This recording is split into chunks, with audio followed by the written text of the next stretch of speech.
Alam niyo po ang paglaganap ng fake news is a significant threat to our society, impacting public discourse, political processes, and even personal well-being. So napaka-crucial that we need to be very vigilant, critical, and informed when navigating the digital landscape. So on our part, we need to develop our media literacy skills. We need to learn how to verify the sources of this information. Yung mga multiple sources of information must be verified first before tayong maniwala sa mga peking balita na ito so that we can work towards a very trustworthy and truthful online environment. Tandaan po natin, a well-informed public is a powerful force against the spread of misleading information or misinformation. Buenos dias, buenos tardes, buenas noches, mga amigos, mga amigas, mga kumpanyeros, mga kumpanyeras. Magandang araw po sa inyong lahat. Ito po muli ang inyong lingkod, Attorney Rene Bueno. Bueno, pag-usapan natin yung tungkol sa fake news o mga peking balita na naglilipa na ngayon sa social media. Sapagat sa kasalukuyang sitwasyon ng ating bansa, napakadaling magpakalat ng mga peking balita or fake news gamit ang social media or internet. Ang fake news ay isang impormasyon na walang katotohanan, hindi totoo, o sadyang niloloko lamang ang mga tao upang maniwala sa mga kasinungalingang ipinakakalat ng mga irresponsableng vloggers, mga irresponsableng may-ari ng mga accounts sa Facebook, sa Instagram, at maging sa TikTok. So, kinakailangan nating gumawa ng mga hakbang upang ito ay mapigilan or ma-prevent sapagkat ang patuloy na paglaganap ng mga peking balita sa ating bansa na kung saan madalas natutulig sa ang ating pamahalaan ay makakaapekto sa pag-usad, paakyat ng ating ekonomiya. Biro mo na kasi ngayon ang daling magpakalat ng peking balita no? Mag-compose ka lang ng isang disinformation campaign gamit ang iyong cellphone, ang iyong laptop or tablet. Pag ginamit mo lang tong daliri na to, isang click lang sa iyong laptop or iyong tablet or cellphone. Ang impormasyon na walang legal na basihan at walang katotohanan ay mabilis nakakalat hindi lamang sa Pilipinas kundi sa bawat sulok ng ating daigdig. At kapag ikaw ay naging biktima ng isang peking balita, sigurado sisirain nito ang iyong imahe at kung ikaw naman ay isang private organization or pamahalaan, no, ang ating gobyerno ang tinitira ng isang peking balita. Definitely, sirang-sira ang imahe nito at ito ay makakaapekto sa pagpapatakbo ng ating mga pang-ekonomiyang programa at dahil dito ay mahihirapan itong umusad pataas ang ating ekonomiya. So, kinakailangan natin na ma-neutralize or makontrol natin ang paglaganap ng mga peking balita sa ating bansa gamit ang social media at internet. Kaya nga't ako'y pinupuri ko ang ating Pangulong Ferdinand Marcos Jr. sa kanyang pagkakatalaga kay dating radio broadcaster na si Jay Ruiz, isang eksperyensado at malawak ang karanasan pagdating sa media at kay Attorney Claire Castro, ang ating kasamahan sa pagbablog dito sa YouTube.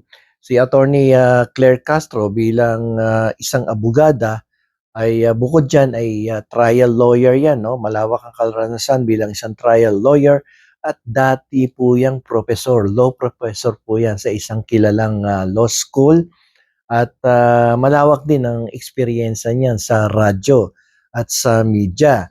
So kung napansin niyo kahapon sa unang araw ng kanyang katungkulan bilang isang undersecretary at presidential press officer ay talaga namang nagbigay siya ng magandang paliwanag at na naglinaw, no? Nilinaw niya ang mga issues na ipinakakalat ng kabilang panig o ng oposisyon laban sa ating administrasyong Marcos sapagkat sinisiraan lumalaganap na daw uli ang illegal na droga sa ilang mga kilalang siyudad dito sa ating bansa.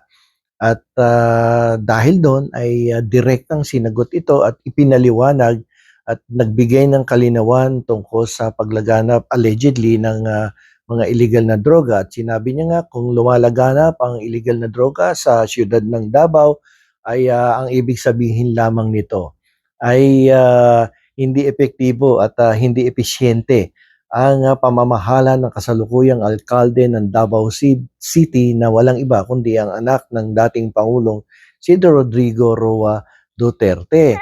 At marami pang ipinaliwanag si Attorney Claire Castro tungkol sa mga paratang laban sa ating pamahalaan.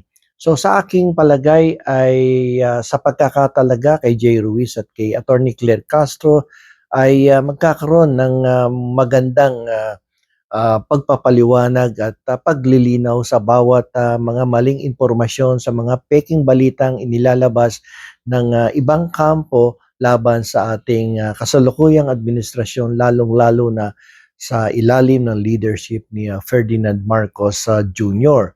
At naniniwala din ako na dahil dito medyo mababawasan ang paninira or makokontrol, no? Makokontrol ang paninira laban sa kasalukuyang pamahalaan. At kailangan gawin natin 'to sapagkat kapag hinayaan natin yung pagpapakalat ng mga pekeng balita laban sa kasalukuyang gobyerno, ay talaga namang sabi ko nga kanina, mahihirapang umusad pataas ang ating ekonomiya at masisira ang katayuang pampulitika. So if there is no political stability, there will be no economic stability.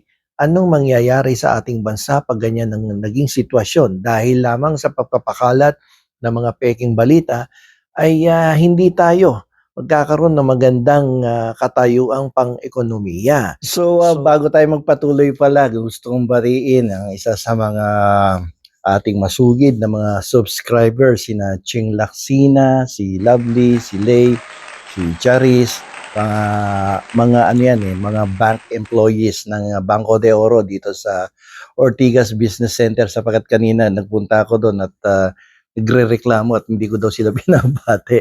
At gusto ko nating batiin ang ating mga regular viewers, mga subscribers dito sa Pilipinas at na maging dyan sa Europa, sa Japan, sa Amerika, sa Hong Kong, sa Canada at dyan sa Australia. At sana po ay nasa mabuti kayong kalagayan lahat. So going back to our discussion about this fake news, gusto ko lang ipaalala sa ating mga mamamayan na kapag tayo po ay nagbabasa ng mga balita online, maging ito ay social media, Facebook, YouTube, or mga online newspapers, ay suriin po nating mabuti yung mga sources of this news. At tingnan natin yung mga author, no? At kung ito ba ay mapagkakatiwalaan, kilala bang mga news outlets to o kaya yung nagsulat mismo nga tao ay kilala ba to at ito ba ay may magandang reputasyon? At tingnan ninyo yung mga headlines. Minsan pag masyadong sinisensationalize ang mga headlines ay malamang ito ay isang fake news dahil ang primary purpose kaya ginawang sensationalize yung headlines ay upang makapag-attract ng viewers at na mambabasa ng kanyang ginawang komposisyon na lalabas no kapag napanood mo ay isa palang peking balita na walang intensyon kundi ay magpahatid ng maling impormasyon, walang katotohanan at maniwala kayo sa mga kasinungalingang ipinakakalat upang i-destabilize ating pamahalaan ng ating gobyerno o kung ito naman ay patungkol sa isang pribadong individual ay upang sirain ang imahe ng isang pribadong individual. So, maging mag-iingat tayo at kapag kayo ay hindi sigurado talaga doon sa inyong binabasa, tanungin niyo yung mga kaibigan niyo, mga miyembro ng pamilya, kung sino ba tong nagpapakalat ng balita na ito na medyo nagkakaroon kayo ng duda. O kaya mag-check kayo sa mga fact-checking websites. Meron yan upang malaman ninyo kung lehitimo yung inilabas na balita ng isang organisasyon, ng isang tao. Kasi minsan, lalo na sa Facebook or sa YouTube mismo, may mga lumalabas na accounts na nagbabalita pero walang retrato ng author of the news or the information. Doon magduda kayo diyan. Minsan sa Facebook, kung ano-ano ang nilalabas na information tapos ang kanyang profile picture ay isang pusa, isang aso.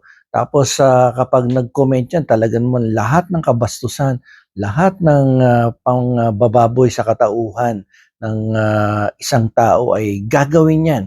So Ah, doon, wag na kayong maniwala doon para maiwasan yan, i-block ninyo kada makakakita kayo ng mga ganong mga pambabastos, sobrang wala nang basihan ng mga pinagsasasabi, i-block nyo kaagad ng i-block no, sa inyong social media account.